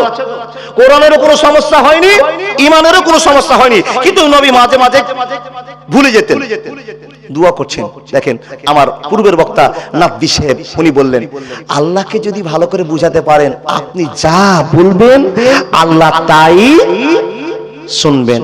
ওয়াকালা রাব্বুকুম উদুনি আস্তাজিব লাকুম ইন্নাল্লাযীনা ইস্তাকবিরুনা আন ইবাদাতি সায়াদখুলুনা জাহান্নামা দাখিরিন। বন্ধুরে, যার কাছে দোয়া নিতে জানছেন ওই মানুষটা দেখতে ভালো নয়, কিন্তু ঈমানি জোর আছে, মুখে সুন্দর দাড়ি আছে, মাথায় বড় টুপি আছে, এলোমেলো লুঙ্গি পরে আছে বন্ধু আমার। কিন্তু এখানে যতটি মানুষ বসে আছেন যারা লুঙ্গি পরা মানুষ, তাদেরকে বর্তমান দুনিয়াতে বড় খারাপ মনে করছে। কথা ঠিক না ভুল? যারা লুঙ্গি পরা মানুষ, সে লুঙ্গি পরা মানুষকে দুনিয়ার মানুষেরা খারাপ মনে করছে। এই জন্য তোমাকে বলতে হয়, লুঙ্গি পরা বিদেশ আছে লোকে বলে বাংলাদেশি। বলেনি বা মোবাইল শুনেননি? লুঙ্গি পরা বিদেশ আছে লোকে বলে বাংলাদেশি, গরমের জ্বালায় প্যান্ট পরতে পারি না, ভারতে জন্ম আমার বাংলাদেশি না। বন্ধু, ভারতে জন্ম আমি বাংলাদেশি না। ইউটিউবে একটা ভাইরাল চলছে না, শুনেছেন? তাহলে কিন্তু লুঙ্গির ভিতরে কি আছে জানে কে? যারা লুঙ্গি ম্যাম তারাই জানে লুঙ্গির ভিতরে আছে কি। আল্লাহর বান্দা, আপনাকে বলতে আরম্ভ করলাম, দেখুন বিশ্বনবী টেনশনে পড়ে আছেন। এই নবীজি শুয়ে আছেন লম্বা হয়ে, উত্তর দক্ষিণ মাথা পা। এমন তো সমাতে আল্লাহর কাছে দোয়া করেছেন। আল্লাহ বলছেন, ও বন্ধু তোমার দোয়া আমি শুনে নিয়েছি, তোমার ফায়সালা এক্ষুনি বের করছি। তোমাকে জাদু করেছে নবী মুহাম্মদুর রাসূলুল্লাহ পড়ুন। সাল্লাল্লাহু আলাইহি ওয়াসাল্লাম শুয়ে আছেন, কিন্তু পুরোপুরি ঘুম যাননি। একটা কাগনিন আমাদের দিয়ারা ভাষায় বলে কাগনিন, হ্যাঁ, মানে হালকা ঘুমও চলছে আর অন্তরটা জেগেও আছে, মানে একটা টাটকা ভাব। এমন তো সময়ে আল্লাহ খেলা দেখাচ্ছেন। বন্ধুরা আমার, খেলাটা হলো কি, একজনের নাম হলো জিবরাইল, একজনের নাম হলো মিকাইল। দুটো ফেরেশতা আল্লাহ নবী মুহাম্মদুর রাসূলুল্লাহ সাল্লাল্লাহু আলাইহি ওয়াসাল্লামের মাথার দিকে একজন, পায়ের দিকে একজন বসে গল্প চালু করেছে। তার কারণ আল্লাহ নবী দোয়া করছে, আল্লাহ এখনই কাজ করলাম, এখনই ভুলে গেলাম, নিশ্চয় আমার একটা বিপদের সংকেত মনে হয়েছে, তো মাবুদ তুমি আমাকে সাহায্য করো। আল্লাহ তাবারাক ওয়া তাআলা বলছেন, ওয়াকালা রাব্বুকুম উদুনি আস্তাজিব লাকুম ইন্নাল্লাযীনা ইস্তাকবিরুনা আন ইবাদাতি সায়াদখুলুনা জাহান্নামা দাখিরিন। হে বান্দা সকলেরা আমার কাছে চাও, কি চাইবা চাও, যখনই চাইবে তখনই দিতে রাজি হয়ে যাব। ইজা দাওয়াত তাদানে ইজা দানে। বন্ধুরে আমার, আল্লাহ তাবারাক ওয়া তাআলা বলছেন, মানুষ রে, পবিত্র অবস্থায় যদি আমাকে খুশি করে চেয়ে নিতে পারো, আমার দিতে দেরি হবে না। নবীজি যেরকম দোয়া করো, তার সঙ্গে দুইজন ফেরেশতা, একজন নবীজির মাথার দিকে, একজন নবীজির পায়ের দিকে। কিন্তু নবীজি কিন্তু ফুল ঘুম যায়নি, মিডিয়াম ঘুম চলছে। এমন তো সময় দুইজন ফেরেশতা গল্প চালু করেছে। কথা বুঝতে পারছেন? হাদিস বলছি আপনাকে। মাথার দিকে ফারেস্তা বলছে, হ্যাঁ গো, এই লোকটার কি হয়েছে গো? তখন পায়ের দিকে ফারেস্তা মিকাইল বলছে, এই লোকটাকে বান মারা হয়েছে। কিংবা মিকাইল প্রশ্ন করছে, জিবরাইল উত্তর দিচ্ছে, জিবরাইল প্রশ্ন করছে, মিকাইল উত্তর দিচ্ছে, দুইজন গল্প করছে। আর বিশ্বনবী কিন্তু ঘুম পাড়তেই আছেন, কিন্তু আওয়াজটা পাচ্ছেন, আলোচনা হচ্ছে, কেউ প্রশ্ন করাকরি করছে। ওরা কে? জিবরাইল, মিকাইল, আল্লাহর ফারেস্তা, আল্লাহ পাঠিয়েছেন। একজন ফারেস্তা বলছে, লোকটাকে কি হয়েছে গো? নবীজি শুনছেন। আরেকজন ফারেস্তা বলছেন, এই লোকটাকে জাদু করেছে। কে জাদু করেছে গো? ইহুদি একজন লোক, যার নাম লাবি বিন আসআম। ও, এই লোকটাকে তো জাদু কার্যকর হয়েছে। কিসের জাদু করেছে গো?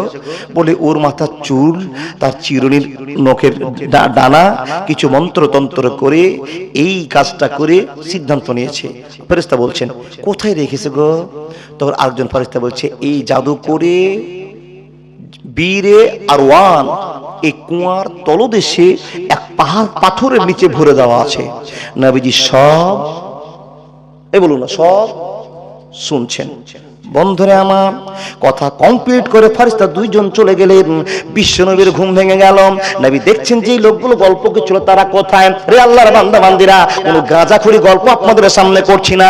আজকে এমন একটা জালসা, তা বলে কি জালসা, এরকম জালসা বছরে এটাই মিলে।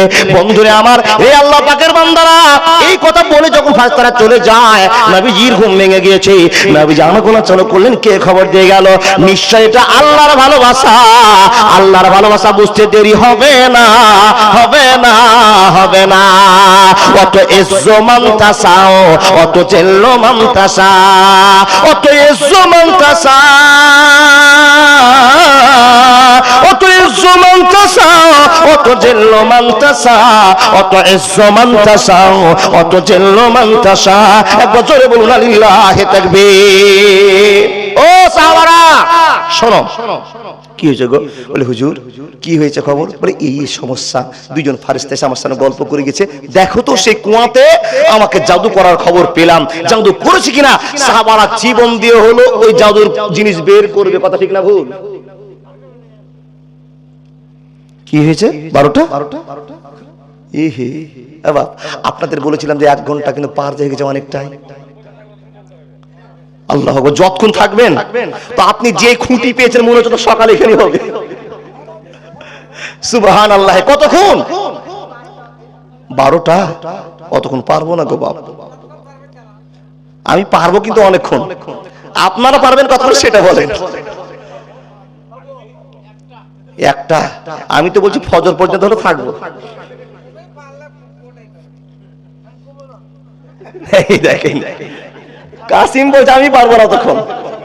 আর ওই যতক্ষণ না থাকবে আমিও জালসা করতে পারবো না। কাসিমের সঙ্গে আমার বন্ধুত্ব ভালো আছে আলহামদুলিল্লাহ। প্রত্যেকের কাছে সালাম হবে। কাসিম কিন্তু আজকে সালাম দেয়নি।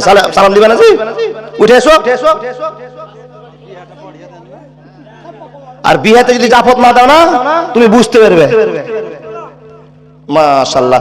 দেখেন না, আল্লাহর বান্দা প্রত্যেক জায়গাতে কিন্তু সব জায়গাতে সামনে বসবে আর আছে। বুঝুক আর না বুঝুক, ভালো তো লেগেছে। কিছু না হলে বাংলাদেশের শ্রোতার মতো তো বুঝতে পেরেছে। বক্তা বলছে বিড়ি খাওয়া যায়, শ্রোতা বলছে ঠিক আছে, তো কাসিমি মাঝে মাঝে ঠিক আছে তো চালাচ্ছে। পথ বুঝেছেন না? কি কথা বলছিলাম বলুন দেখি? ভাই থামো, কাসিম ভাই থামো। কি বলছিলাম? মৌলানা বুঝতে পারছি লোকটা আটকা হয়ে আছে, এখন মরার টাইম হয়নি। আগ্রহের সাথে যদি হাদিস কোরআন বুঝেন তাহলে হাদিস কোরআন বলতে হয়। আগ্রহ যদি না থাকে ওখানে বন্ধ করতে হয়। কিন্তু জুমাতে বাপ যখনই যাচ্ছি মুলবিরা ওয়াজ করছে আর মসজিদে, ঠিক না ভুল? রেকর্ডিং চলছে। যত মসজিদে দেখছি কিন্তু ওই মুলবি সেবার এমন বয়ান ধরেছে 45 মিনিট খালি ওয়াজই করছে, আর এদিকে মানুষ 45 মিনিট নিয়ে পারছে। জি জি আলহামদুলিল্লাহ। ও আল্লাহর বান্দা, যখন চাহিদা থাকবে ততক্ষণ আল্লাহর হাদিস কোরআন চলবে, নবীর হাদিস হাদিস আল্লাহর কোরআন চলবে। মানুষের চাহিদা না থাকলে দরকার নেই। দেখ কথা আবার বাড়িয়ে দি। জাদু কোথায় আছে? বিশ্বনবী সাহাবারা জীবন দিয়ে হলো বের করবে। কথা ঠিক না ভুল? তারা জানে লা ইউমিনু আহাদুকুম হাত্তা কুনা হাব্বা ইলাইহি মিন ওয়ালিদিহি ওয়া ওয়ালাদিহি ওয়ান নাসি আজমাইন। হে মানুষের দল, জাদুর খবর জেনে গেল, নবীজির সাহাবারা জানে জীবন দিয়ে দিব কিন্তু নবীকে ব্যারামে ফেলতে দিব না। চেষ্টা চালু হয়ে গেল। হে মানুষের দল, এরকম তদন্ত শুরু হয়ে গেল। ওই কুয়াতে নামা হলো। কুয়ার ভিতরে দেখা গেল একটা সবুজ রঙের কটুয়ার ভিতরে, একটা ক্যারি ব্যাগের ভিতরে মন্ত্র তন্ত্র করে একটা সুতাতে 11টা গিট মেরে দিয়ে কয়েকটা বংশী পাওয়া গেল, কয়েকটা বন্ধু চিরুনি দাঁত পাওয়া গেল, বিশ্বনবীর চুলের প্রচার পাওয়া গেল, কিছু কিছু সুতা পাওয়া গেল। এই সমস্ত সরঞ্জাম গুলো নিয়ে এসে বিশ্বনবীর কাছে রাখা হলো। ইয়া রাসূলুল্লাহ, এই যে আপনাকে জাদু করেছে তার জাদুর জিনিস পেয়ে গিয়েছি। দেখা গেল তদন্ত করে যা যা সামান পাওয়া গেল বন্ধুরে, দেখা গেল একটা সুতার গিটের ভিতরে 11খানা গিট দেওয়া আছে। জাদু তো শুনলাম, জাদু তো করে আছে, জাদু কাটবে কিসে? যখনই জাদু কাটাবার চিন্তা ভাবনা, তখনই আল্লাহর কোরআনের প্রমাণ। জিবরিল আসিন খবর দিয়ে বলছেন, নবী গো টেনশন করিয়েন না, জাদুর জিনিস হাতে চলে এসেছে। আল্লাহ ভ্যানিশ করা ওষুধও দিয়ে পাঠিয়েছে। একবার জোরে বলুন না সুবহানাল্লাহ। জাদুর জিনিস সামনে আর ভ্যানিশ করা ওষুধও আমার হাতে। সুবহানাল্লাহ বললেন জোরে। কি ভ্যানিশ করা ওষুধ? এ নবী, গিরা আছে 11টা আয়াতের মন্ত্র ঝাড়তে হবে। কি করে শুরু করলো বন্ধুরে? বিসমিল্লাহির রহমানির রহিম। কুল আউযু বিরাব্বিল ফালাক মিন শাররি মা খালাক ওয়া মিন শাররি গাসিকিন ইযা ওয়াকাব ওয়া মিন শাররি নাফাসাতি ফিল উকাদ ওয়া মিন শাররি হাসিদিন ইযা হাসাদ। বললেন তো কতটি আয়াত হলো? হইল? এত কষ্ট করে বললাম মনে করেন, আবার বলুন। কুল আউযু বিরাব্বিল ফালাক মিন শাররি মা খালাক ওয়া মিন শাররি গাসিকিন ইযা ওয়াকাব ওয়া মিন শাররি নাফাসাতি ফিল উকাদ ওয়া মিন শাররি হাসিদিন ইযা হাসাদ। কটা হলো? বুঝতে পেরেছেন তো? দেখেন 5টা। নবীকে বলছেন, নবী গো জাদুর জিনিস ক্লিয়ার করা আছে, একটা করে আয়াতগুলো বলেন আর কে ভেঙে হয়ে যাবে। ট্যাবলেট আপনার হাতে আছে, একবার বলুন কুল আউযু বিরাব্বিল ফালাক, একটা জাদু শেষ। দুইবার বলবেন মিন শাররি মা খালাক, আরেকটা জাদু শেষ। এই করে করে করে করে বন্ধুরে আমার যখনই 5টা আয়াত বলা হয়েছে, 5টা গিহা খুলে গিয়েছে। নবীর বাত কাটতে আরম্ভ করেছে, জাদু কমতে আরম্ভ করেছে। বিশ্ব নবী নবী মুহাম্মদুর রাসূলুল্লাহ সাল্লাল্লাহু আলাইহি সাল্লাম দাঁড়িয়ে আছেন। ভ্যানিশ গুলো আল্লাহর খেলা চলছে, সম্মানের খেলা চলছে। এমন তো সময় আরো 6টা গিরা আছে। এই 5টা চলে গেল, 11টা গিরার ভিতরে আরো 5টা আছে। বিশ্ব নবীর কাছে জিবরিল আমিন বলছেন, নবী গো দেরি করবেন না, আর একটা ট্যাবলেট আছে, যে ট্যাবলেটের নাম হলো কুল আউযু বিরাব্বিন নাস মালিকিন নাস ইলাহিন নাস মিন শাররিল ওয়াসওয়াসিল খান্নাস আল্লাযী ইউওয়াসওয়িসু ফি সুদুরিন নাস মিনাল জিন্নাতি ওয়ান নাস। কে জানেন না?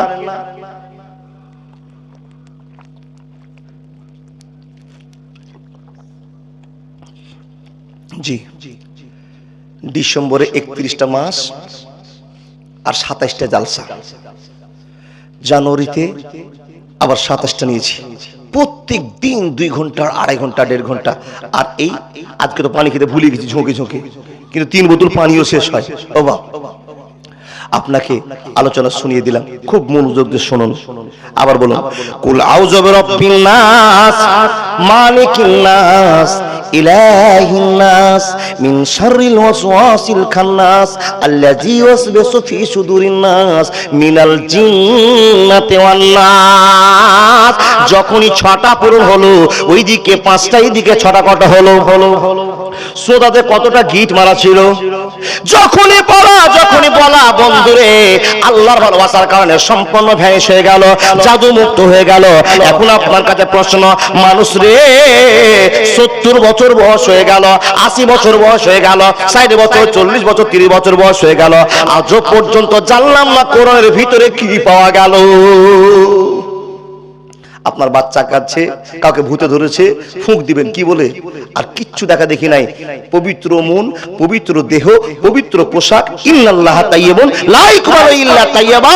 কিচ্ছু দেখা দরকার নাই, আল্লাহকে সামনে রেখে 3 কুল বলে ফুঁক দিয়ে দেন, আর ঝামেলার দরকার নাই। মাওলানা আপনি যে কথা বলছেন 1000 দিন তো বলেছি, কিন্তু আমার যে কাজ হয়নি তার একটা কারণ আছে।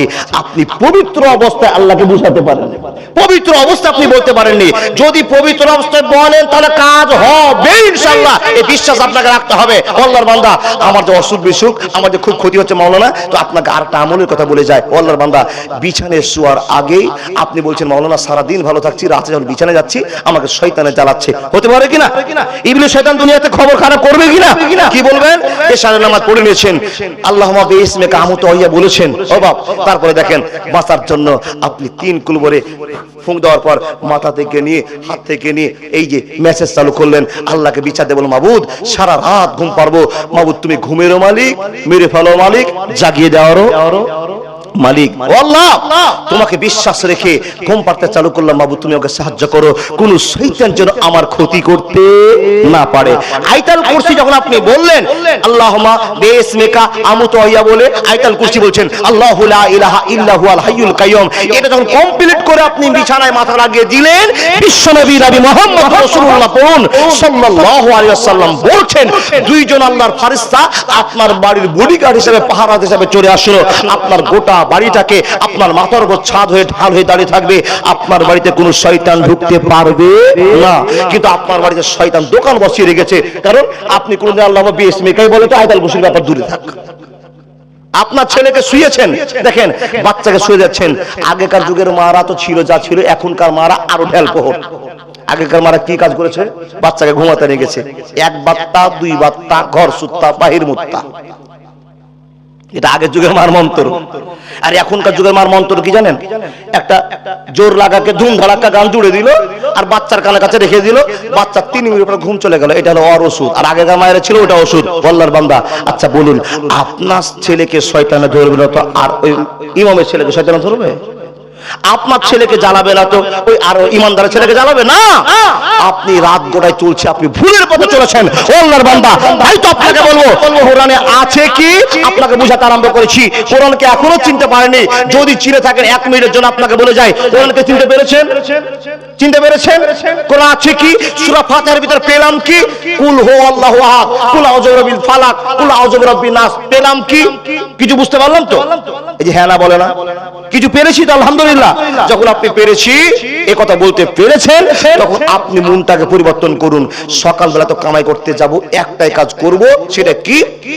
কামাই করতে যাব বটে, কোন মানুষকে ঠগিয়ে 1 টাকা ইনকাম করে নিয়ে আসবো না, হারাম খাবো না। হারাম যদি পেটে না থাকে, হারাম জামাটা যদি না হয়, হারাম ভাবে আমার পথ যদি না চলে থাকে, আল্লাহকে আপনি যা বলবেন আল্লাহ সেটাই শুনবে।